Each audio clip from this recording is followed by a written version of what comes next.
Welcome to our press conference following the Foreign Affairs Council. The High Representative will brief you on today's discussion with the ministers, and then we will move on to your questions. High Representative, without further ado, the floor is yours. Good afternoon, everybody. European foreign ministers met today to discuss a broad range of issues. There's a lot happening in the world right now. So let me first start with the situation in Iran. The new war is dangerous development, and recent military actions heightened tensions. Iran has been a threat for decades, and the EU has always said that Iran must not be allowed to develop a nuclear weapon, as it would be a threat to international security. But military actions are always fraught with risks and uncertainties. What matters now is minimizing the risk of further escalation. Today, ministers urge all sides to step back, return to the negotiation table, and prevent further escalations. Extended war benefits no one. The situation in Ukraine also remains a top priority, and we were joined by Minister Sybiha today. So we all support the efforts to achieve a ceasefire, but Russia is escalating the frequency and intensity of its attacks. Just last night we had again in Kiev 5 casualties. This demands we respond with strength. By the end of this week, we aim to approve the 18th package of sanctions on Russia. Every sanction weakens Russia's ability to wage this war. A tough new oil price cap on Russian oil remains on the table.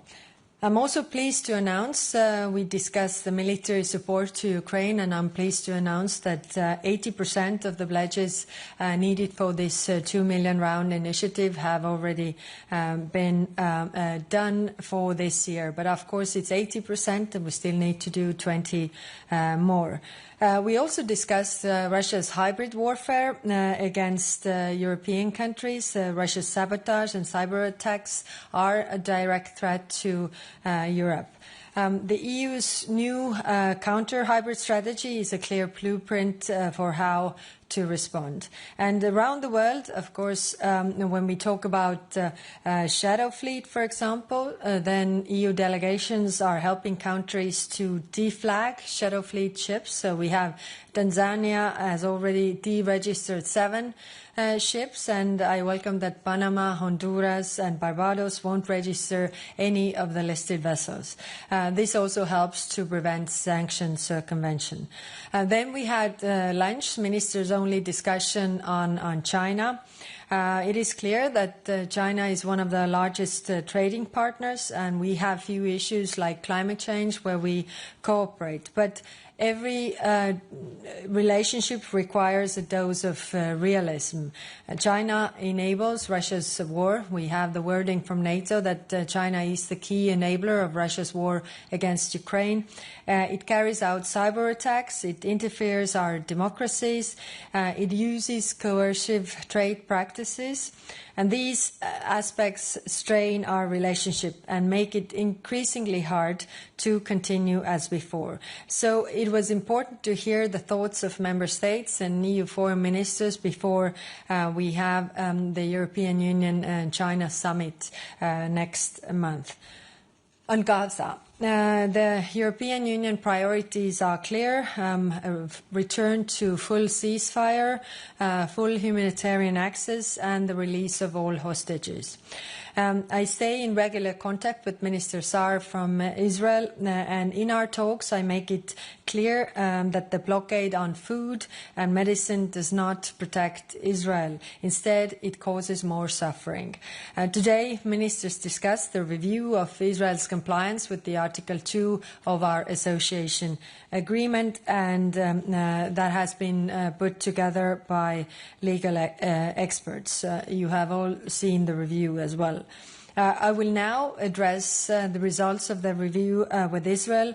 Our first goal is to change the situation on the ground and help the humanitarian aid to get in and help the people. So today was the beginning of the debate and not the end.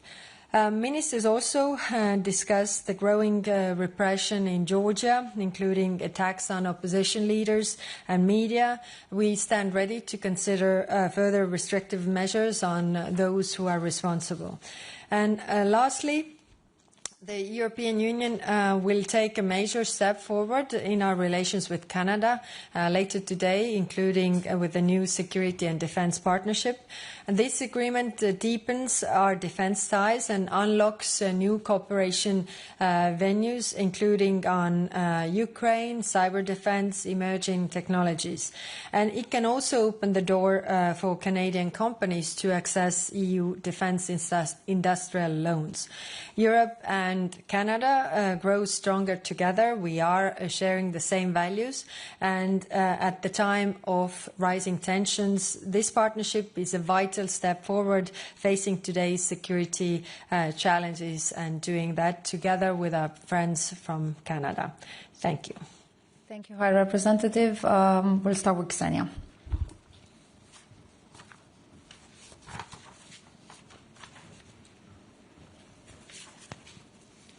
Thank you very much for the floor. High Representative, I have a question, actually two questions related to Russia and Ukraine, because I work for Deutsche Welle, Ukrainian and Russian. So the first question, you said that your aim is to approve the 18th sanctions package against Russia by the end of this week, which we understand is the EUCO.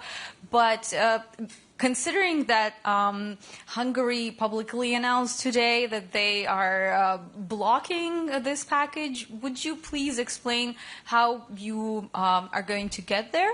That's one. And the second question, it's coming from from the briefing that we had last week, where it was mentioned that you would propose extending the military and civilian missions of the European Union in Ukraine. So do you have any updates on that? And if you managed to discuss this today, what was the atmosphere and how was this idea received by the ministers? Thank you. Thank you. Hungary blocking a package is nothing new. So we already know this, and we have seen this before. So we are working on this to get the package through. We propose quite strong package, but let's see what kind of compromises we have to do in order to get everybody on board. So the work is still ongoing. What comes to your other question regarding civilian and military missions, as you remember, a year ago, all European countries signed security guarantees agreement with Ukraine. So part of that security guarantees agreement is also, the missions, for example, what European Union can do. But it is clear that these security guarantees will only enter into force when there is a ceasefire or full peace, because we are talking about the time then. So, but as you know how European Union works, we need time to prepare everything.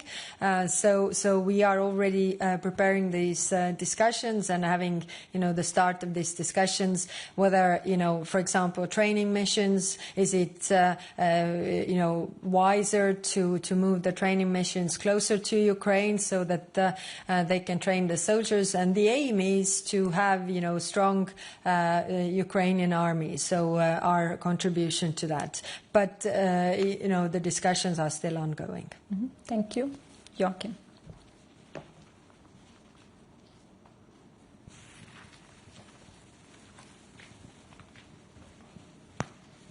Thanks. Hi. Joachim Clementi, Estonian Public Broadcasting. Head võidupüha. But niceties aside, so I'm left a bit confused on the oil price cap. Are you still formally proposing the lowering of an oil price cap? Will Europe do it alone, even without the support of the wider G7? And, coming to the origin of the 18th sanctions package, remember almost a month ago, there was a promise of bone-crushing sanctions, of transatlantic unity, of sanctions that would finally force Russia to come to a ceasefire. Now, with respect to the speed and the difficulties in getting this package together in time, these don't appear to be bone-crushing. They've been chipped away at. So is this really Europe, all that Europe can muster in terms of sanctions? Thanks. Thank you. Head võidupüha. So for all of those who are not Estonians, we have a Victory Day today in Estonia, so that's why others have free day.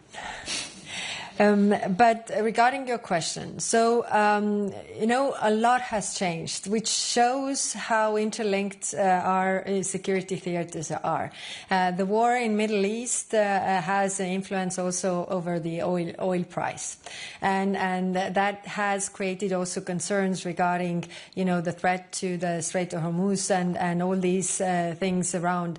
So that's why we discussed this also today, but as there was no clear mandate from G7, then some member states also have their doubts about the oil price cap, and everybody is of course worried about the situation. So, but at the same time, as we know that the oil price is raising, then it's also not good if Russia benefits actually from this war going on in the Middle East and can wage or finance its war in Ukraine. Of course, for every sanctions package, there is criticism, and for the 17th package, there was also that, it's not much. But when we did it, we put, for example, the shadow fleet vessels. And I was also surprised to read that only the 17th package of sanctions reduced the oil price revenues via Baltic Sea and Black Sea in a week, 30%, 30. So that's quite an impact. So that's why I think, the sanctions that we put forward definitely have an effect, even if they do not seem as bone-crushing, like you say, in the beginning. Mm-hmm. Thank you. Philippe.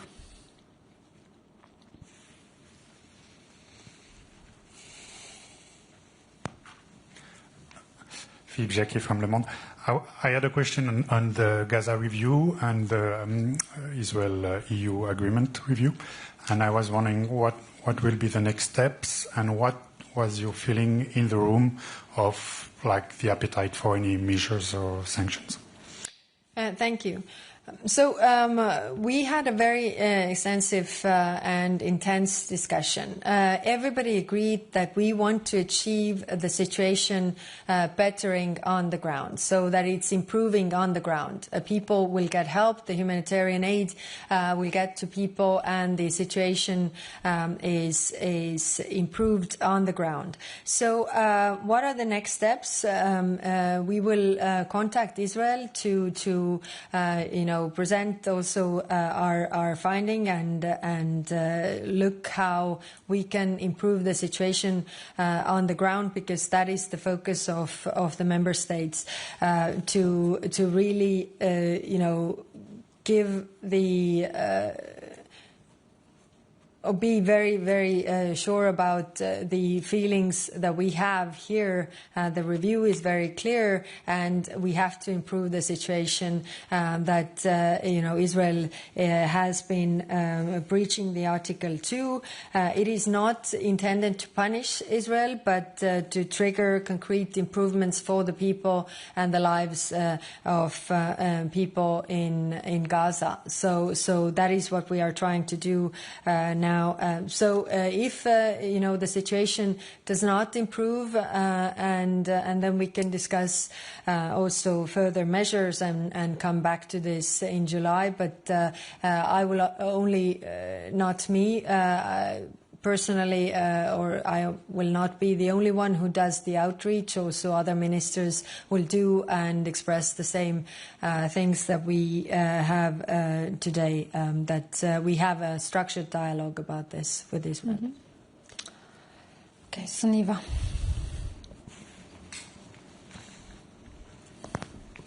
Hi, I'm Sunniva Rose from The National. I had a question on Iran. This morning at your doorstep, you said that at the talks in Geneva on Friday, Iran was opening up to discuss nuclear topics, but also security issues concerning Europe. Are you able to maybe tell us more about what the concessions were that Iran was ready to make when you met with the foreign minister on Friday? And second, a lot of European leaders today and also yourself have insisted diplomacy is the only way forward. Can we hope or can we expect another round of talks like those on Friday anytime soon? Thank you. Thank you. No, I didn't speak about concessions, but I spoke about, the issues that we raised, broader security issues, of course, the nuclear program, everybody's concerned, but also, cyber and hybrid attacks that Iran is conducting against European countries, also the detention of European citizens, also their support to Russia and their ballistic missile program. So we raised these issues, and Iran was saying that they are willing to talk about these issues. Today also there was a broad consensus among the European countries that we need to continue these discussions because diplomacy is the way to settle these things for long term, and to have an agreement with Iran to not to have a nuclear weapon and the other concerns that we also have. So yes, we will definitely stay in touch. The communication channels are opened. Thank you. Jennifer, you're next.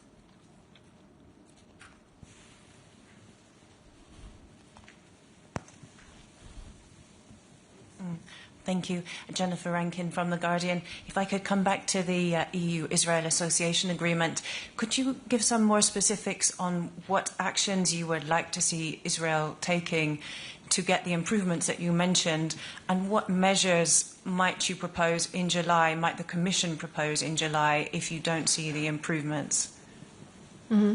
Thank you. Our main concern is the humanitarian aid distribution. We see the humanitarian aid behind the borders, but it doesn't reach the people. The humanitarian aid distribution, we are supportive of the international humanitarian aid distribution networks because they have all the tools, necessary tools to deliver that. And of course, also that the situation is improved for the people on the ground on the aid being delivered, but also the other aspects of this situation. So this is the main thing. And when it comes to measures, then you can also see what are the measures deriving from the association agreement. So there is the measures are there, but the concrete question is what then we are able to agree. But right now the most important thing is to improve the situation on the ground, improve the lives of people in Palestine and stop the suffering and also human toll that we see there every day. Lily.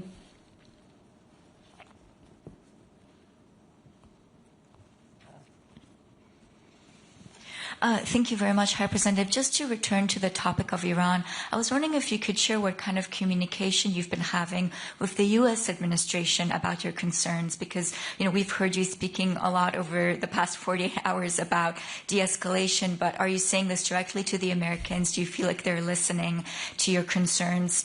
And what kind of leverage do you feel the EU has in this situation? Thank you. Yes.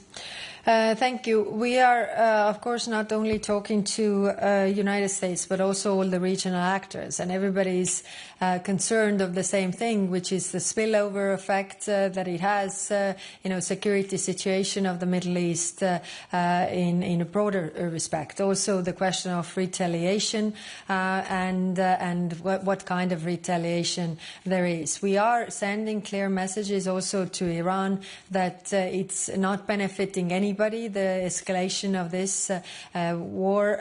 We are concerned of, the closure of the Hormuz Strait because it has a huge impact also for the broader trade in the world. So it is a global issue, and that's why these are global concerns. Mm-hmm. Thank you. Yes. Thank you. Jarno Hartikainen, Helsingin Sanomat. On Israel and Gaza, some member states were calling for a review on the trade on goods and services coming from the occupied Palestinian territories. Did you discuss this proposal with the ministers, and are you willing to conduct such a review? Thank you. Yes, this is one of the measures that could be taken when it comes to the association agreement. And when it comes to the trade from the regions of violent settlers, then it's very clear. Also, the court decision, I think it was, that said that these regions do not benefit of the trade relationship, the beneficial trade relationship that we have between Israel and European Union. Thank you. Thank you. You.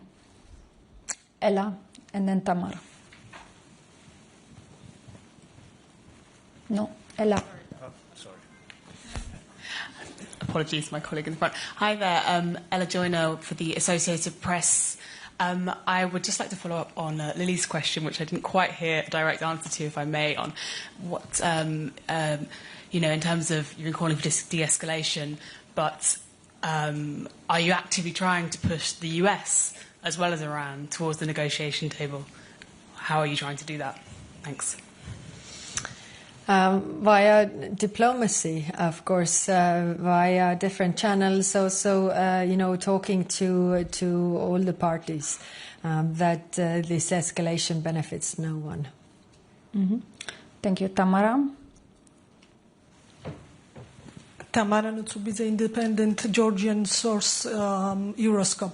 Hi, Rep. You made today morning statement about Georgia and also mentioned now, but during these few hours, 2 opposition leaders from Lelo party were arrested. So totally we today have already 5 opposition leaders in the prison. How do you estimate this situation, and can we expect some concrete steps as a reaction in the upcoming future? Thank you. Yes.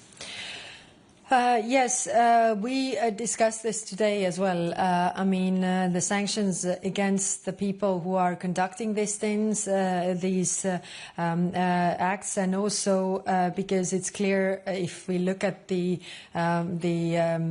sentences for the protesters, they are extremely I don't even know what is the right word, but they are not proportional for these acts, which means that justice system seems to be part of this repression machine.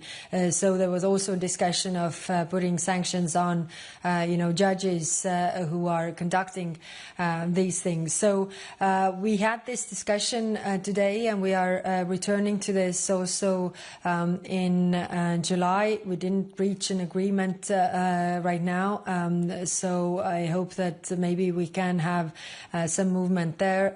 The discussion is whether we are punishing Georgia, but our intention is not to punish Georgian people or Georgia. Our intention is to punish the people who are conducting the human rights violations, concrete people there in Georgia. Thank you all. This concludes our press conference. See you tomorrow.